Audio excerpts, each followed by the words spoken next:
Guys, in today's video, I'm going to teach you guys how to spar. Good?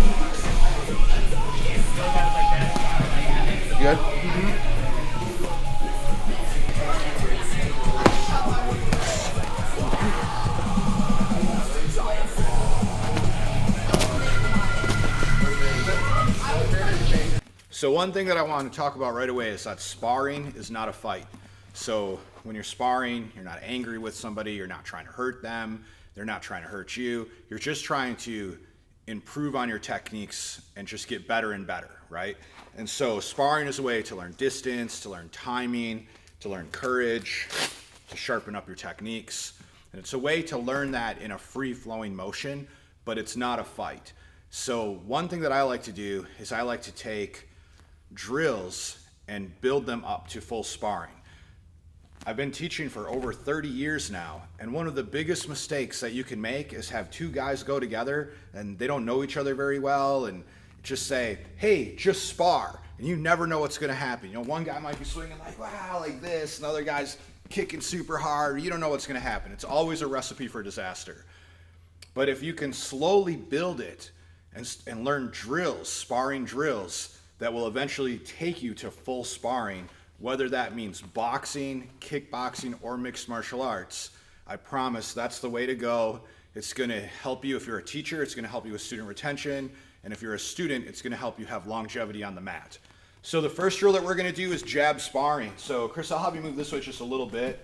So for jab sparring, Chris and I are gonna spar with only jabs, nothing else.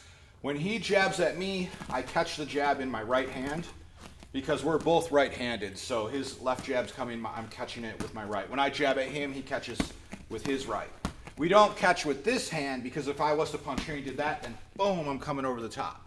So this is the first sparring exercise that we're gonna learn, and you can do this for boxers or kickboxers or MMA fighters. It's a great way to start building. And so let's go ahead and do some jab sparring. All right, here we go, Chris.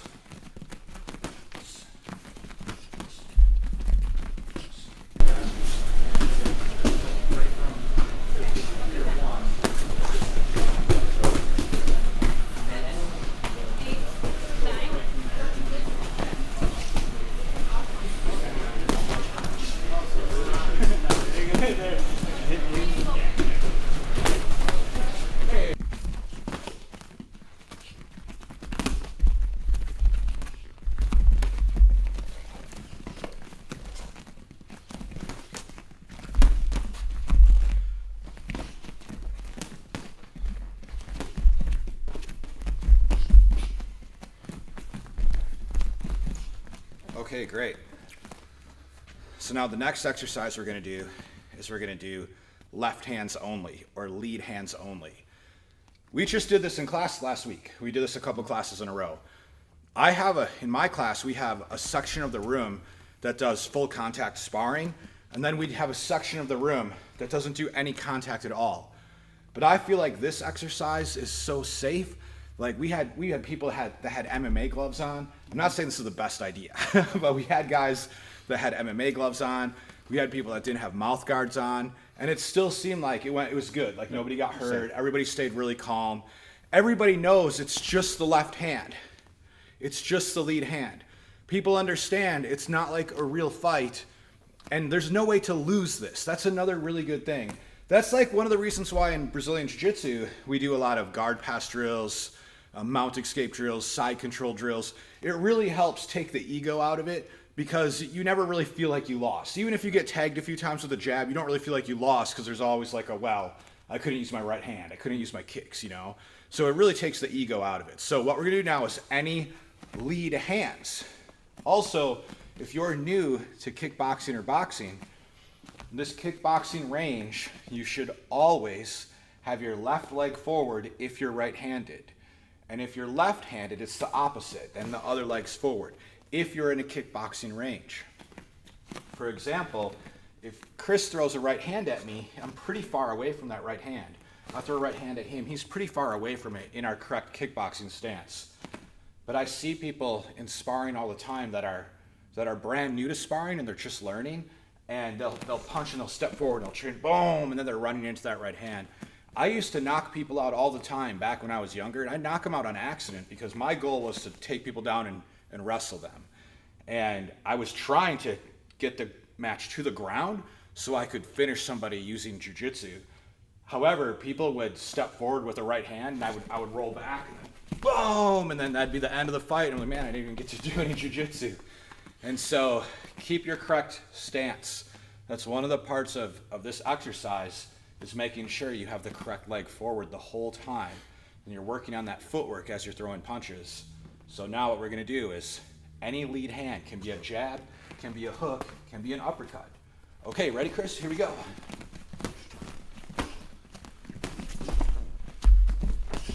So you guys see here, I'm blocking, I'm catching and blocking with my rear hand for this. Little tiny blocks, not making big exaggerated blocks, but just catching.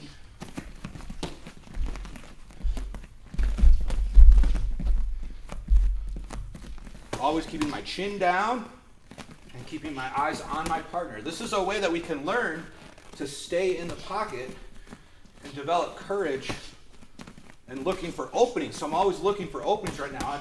We're not throwing right hands, but we both see right hand open. As we're doing this, we're both seeing the right hand. There's one, boom. We're seeing that. Oh, sorry, Chris. Sorry, Chris. Just trying to show him. Just trying to show him the opening I found.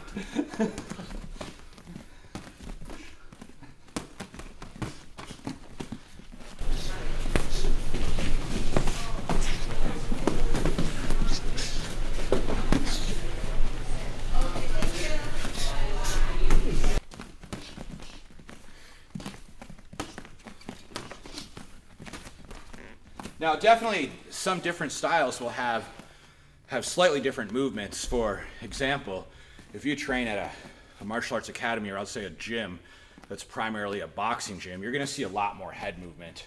So when he's throwing punches, you'll see a lot more, slipping punches and rolling punches. Because we train more an MMA style, and in kickboxing more of a Thai boxing style, you don't see us slipping and rolling as many punches because we're always concerned about the knees and kicks to the head and things like that. But that doesn't mean it's wrong if you train that way. So there's a lot of amazing boxers out there, and I boxed a long time ago, and so it's not a bad idea to work that head movement also, but just keep that in mind, that while we're saying, hey, we're only gonna throw a lead punch, keep that in mind that at some point we're going to move it up to other things. So don't get in like bad habits of doing like that kind of rolling punches all the time when you're going to get kicked in the head. Now we're going to do kicks next. So now it's important when you add kicks that you have shin pads on. Now I actually don't have shin pads on today, but we were just talking. At least one person has shin pads on. It's going to help, because when he throws a rear leg roundhouse kick, an outside roundhouse kick, and oh, you got me, but go ahead, do it again. If I check it, right? So if I check that kick, now we're not kicking shin to shin, so it's a little safer. And then when he does land a kick, so go ahead and just land that kick up here. He does land the kick. It's a little softer with the shin pad on. And so because it's sparring, you want to use those shin pads. And anyways, I didn't bring my shin pads here today, but he has his shin pads, so it's still going to help us out. Now, what we're going to do is we're going to do lead hand punches.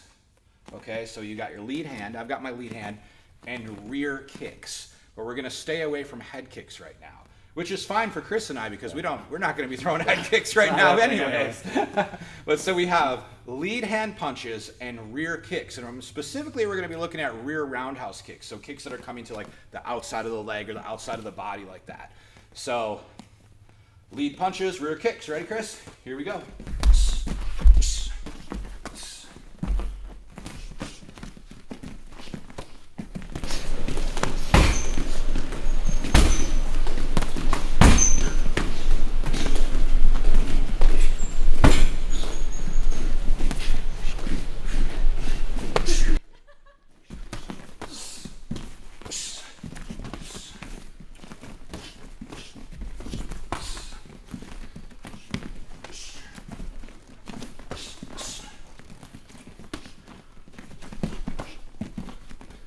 That was good. At my martial arts academy, we are a mixed martial arts academy. So even though we don't have a huge emphasis on mixed martial arts fighters. We have a few fighters, but we still teach in a way that people are learning realistic martial arts, and they're learning martial arts that could be used in the cage or a ring.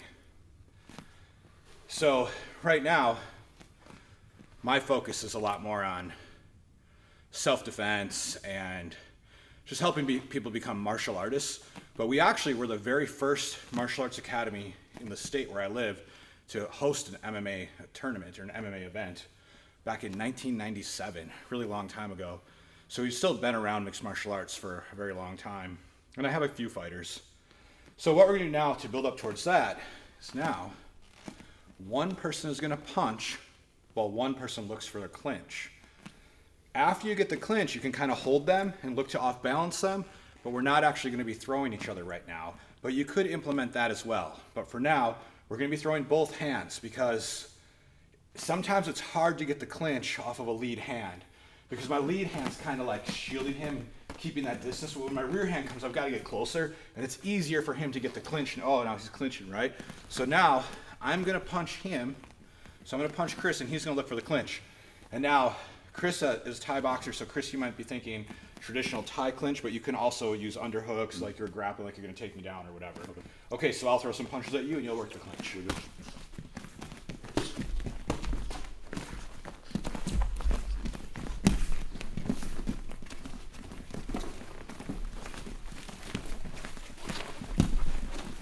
Okay, break.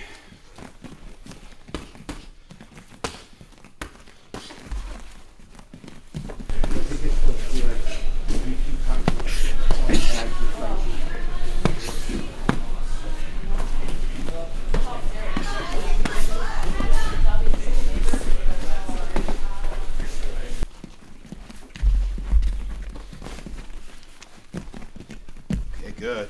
Okay, now Chris is going to punch at me, and I'm going to look for the clinch. Now, a couple of things about clinching is if you're in a like kind of kickboxing only class, you may be looking for this kind of clinch, right, where you can come for knees.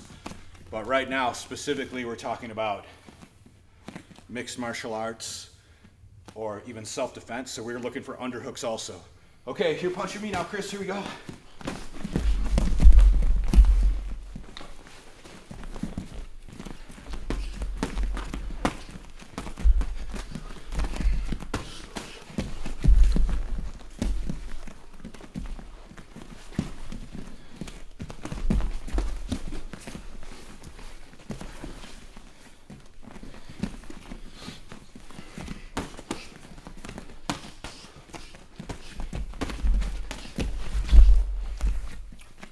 One thing I want to point out, guys, because we're doing a drill to learn how to spar, Chris was doing a really good job of feeding me punches. So he's not trying to knock me out right now. Like, I'm not punching back, right? And we're not fighting, we're training, right? And so you could see him coming and throwing this big overhand right. The first time he threw it at me, I don't know, I didn't do anything. Then I was like, oh, he's helping me out right now. He's trying to feed me some techniques. It's important to do that with your partners, to feed them techniques. All right, now let's take some time now and take a little time away from the clinch and the kicks, and let's move to toe-to-toe boxing. So this is like dirty boxing. So you can't see this from your vantage point probably, but we have two lines on our mat here, okay? Now, you can use 2 pieces of tape for this. We just happen to have lines in a wrestling circle here. When I was first coming up and training a lot, we would put one foot in a tire. So we would use you'd have a tire, I'd have a tire, stand on the tire. You've seen that. Yeah. You're not gonna look very cool if you do this, but you could use a hula hoop, right? So we have hula hoops here for kids' classes. I was gonna bring the hula hoops out for this video, but I was like, man, I just can't do that. It's just gonna look too goofy. But you could use a tire, two small tires. You could use hula hoops or toes on the line. The thing about the tires is it's hard to move out of them, but with the line, it's just much easier to accidentally take a step back. But we're gonna go both toes on the line here. So we are literally toe to toe right now.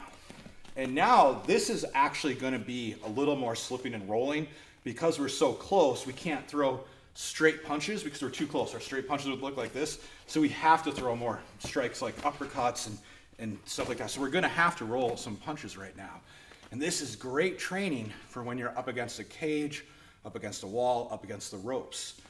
I used to have a cage, and we did this inside the cage all the time, but I don't have the cage right now, and so we're just going to do toe-to-toe. Here we go.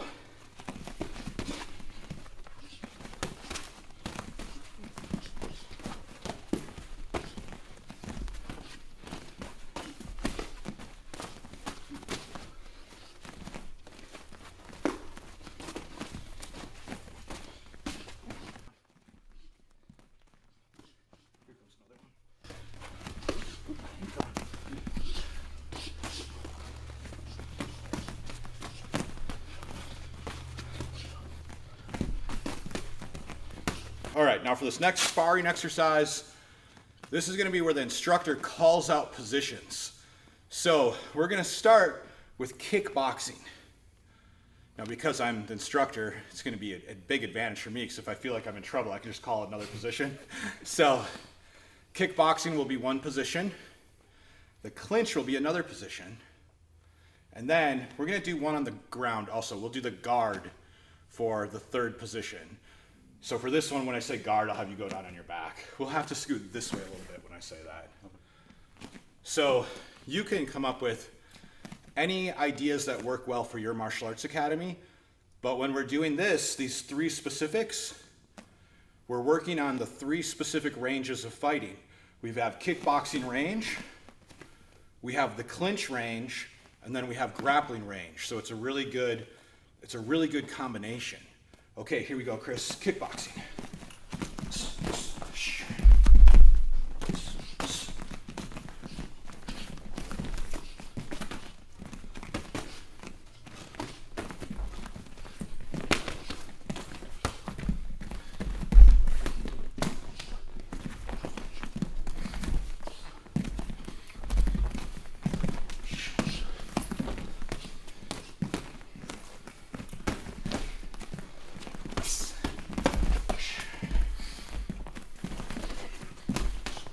And clinch.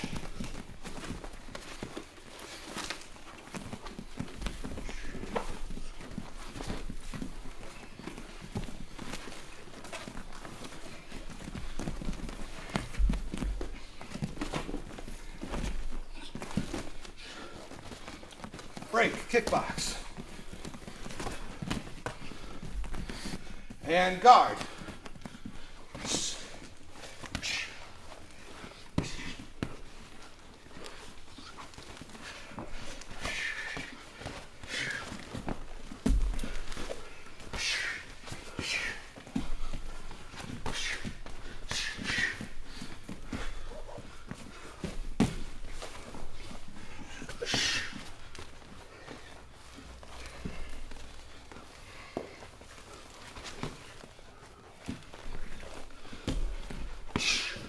Kickbox.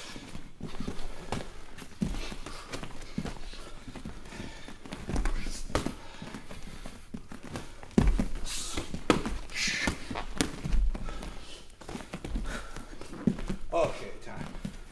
Good job.